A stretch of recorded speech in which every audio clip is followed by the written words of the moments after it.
¿Qué hay, mi gente? ¿Qué onda? ¿Cómo andamos? Bienvenidos al canal. Para mis suscriptores, bienvenidos de nuevo. Hoy escuchamos la canción de Desenamoraste del cantante Drake Bell y hablaremos de lo que podemos aprender. That's right, you heard me. Drake Bell from Drake and Josh. Did you guys know that he's actually pretty big in the Spanish-speaking world, specifically in Mexico? Matter of fact, he actually moved to Mexico last year, back in March of 2024. But he's had a number of really good songs out in Spanish, including Fuego Lento, which is an original song of his. But he also did a very good cover of La Camisa Negra by Juanes. And those of you who have seen my last musical immersion exercise, I thought that this would be a perfect follow-up for that. So we're going to go ahead and dive right into this song, and of course we'll talk about what we can learn about the Spanish language as a whole. So let's get right to it. En un minuto vi 10 veces el celular. No has contestado y la verdad yo la paso mal. Okay, so the first thing I really want to talk about here is that la paso mal, which is using the verb pasar, which many of you guys I'm sure already know means to happen. But that is a very versatile word, which I know Prof. Austin's going to want to do a video on at some point in a structured lesson, but it has a lot of uses.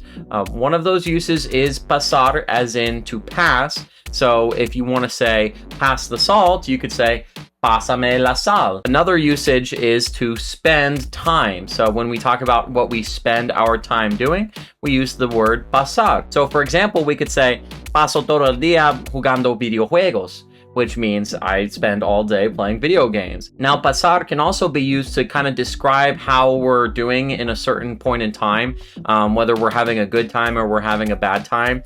So when he's saying yo la paso mal, he's saying I'm having a bad time.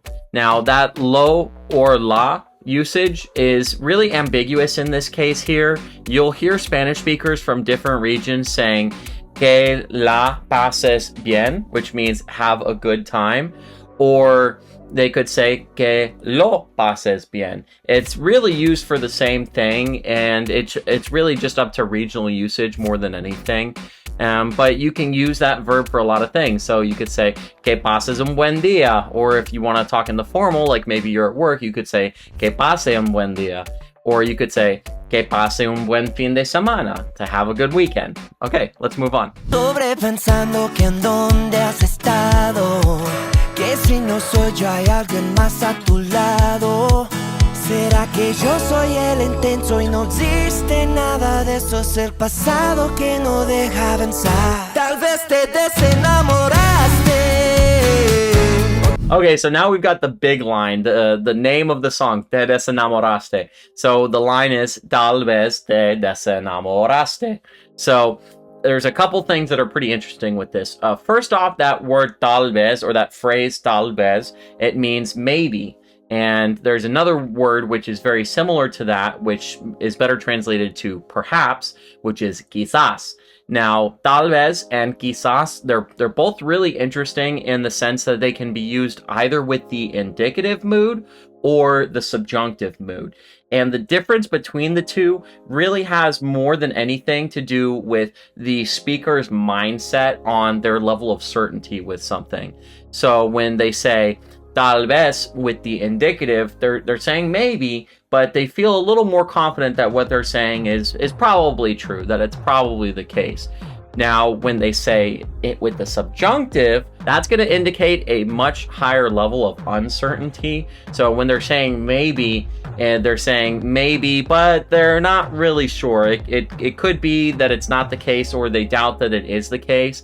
So the best way that I can describe it is, in English, we say maybe blah, blah, blah, blah, blah, and we use the indicative because we think it's probably the case.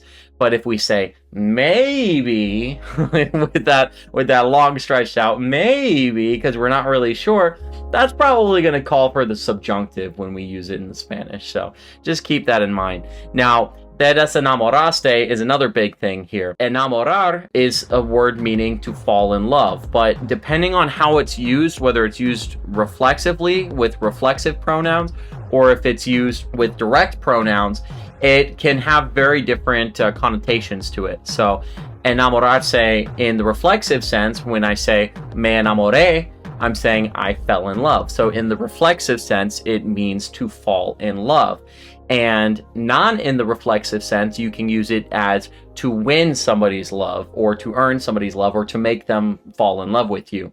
So, for example, if you want to say me enamoraste, that means you made me fall in love with you, or I fell in love with you.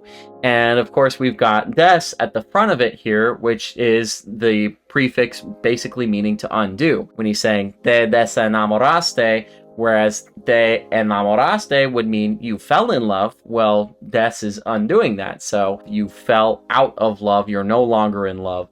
And you could also use that in the same sense as before, where you could say me desenamoraste, which basically means you made me fall out of love with you, or I'm not in love with you anymore because of something that you did. So those two words, they're very similar in a lot of ways as far as the usage for reflexive versus as a transitive verb where it's being used on other people, but they're very different in terms of how they're actually used. So just keep that in mind. Reflexive verbs, they look very similar to their non-reflexive counterparts, but they often mean something that's related but very different. Okay, let's move on. Tal vez solo te olvidaste de contestar, tal vez a nuestro amor mataste, o tal vez se murió la pila de tu celular. Esta maldita ansiedad ya no me deja pensar, no sé si ya no me quieres, ahorita vas a marcar. Tal vez te desenamoraste, tal vez te desenamoraste. Sé que no es tu culpa que tenga arriba mis defensas. Me hace más daño de que piensas. Ya lo intenté dejar atrás. Okay, so the next line that I've got here is that ya lo intenté dejar atrás. Now, the interesting thing here is that word dejar. Now, it is a very versatile word that has a lot of usages, but mostly it means to let or to leave. So with the to let sense, we're talking about letting something happen or letting somebody do something. So the lines that he's using in the song are es el pasado que no deja avanzar and esta maldita ansiedad ya no me deja pensar. So he's saying it's the past that doesn't let us advance, it doesn't let us move forward, and this damn anxiety doesn't let me think anymore. So it's that let usage. So you could say to somebody, déjame pensarlo, which means let me think about it. Now the second usage I've got for it here is to leave, as in leaving something behind or leaving it in a certain spot. So for example, if we want to say, where did I leave my keys? That's donde dejé mis llaves, which is something I say to myself quite a lot when I'm trying to leave for work early in the morning. But in this case, the line that he's saying is ya lo intenté dejar atrás. So he's saying, I already tried to leave it behind. And that word atrás there, it's a directional word. It basically just means behind or toward the back or whatever. We'll do a structured lesson sometime going into directions and all of that. But ya lo intenté dejar atrás, I already tried to leave it behind. And I've got a third usage for dejar, which I want to share with you guys real quick, which is to stop doing something. Now, in this sense, it's always going to be followed by the preposition de, which usually means of or from. Now, in this case, dejar de means to stop doing whatever. So if your doctor tells you, tienes que dejar de fumar tanto, that means you have to stop smoking so much. So dejar de means stop whatever the action is that follows. So dejar de is always going to be followed by an action, and that action is always going to be in the infinitive form. It is not conjugated in this sense. Pero me pega la inseguridad mal, y luego me pongo a pensar mal. Hay mil motivos para reaccionar mal, como quisiera sentirme normal. Tal vez te desenamoraste, o tal vez solo te olvidaste de contestar. Tal vez a nuestro amor mataste, o tal vez se murió la pila de tu celular. Esta maldita ansiedad ya no me deja pensar, no sé si ya no me quieres, ahorita vas a marcar. The next thing we've got here is Ahorita vas a marcar. So the interesting thing about this is that word ahorita. Now, ahorita is the diminutive of the word ahora. Now, ahora is the word meaning now, like at this point in time. But ahorita, the diminutive, it has a lot of different usages, actually. And this is kind of a point of contention in the Spanish-speaking world between people from different countries, because sometimes they don't always agree on what that word is supposed to mean.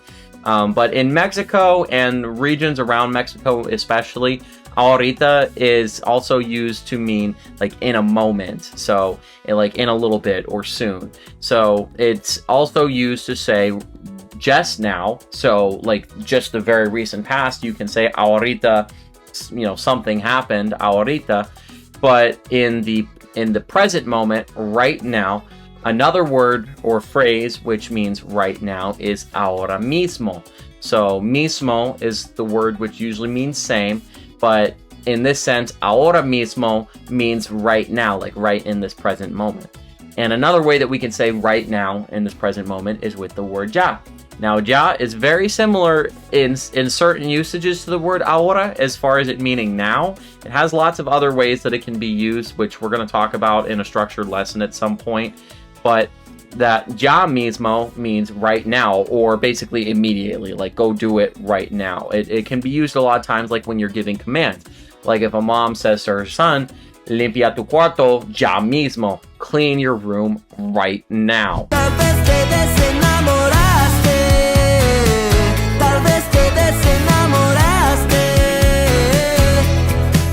¿Será que yo soy el intenso y no existe nada de eso? All right, so the next thing I want to talk about here is that será que soy el intenso.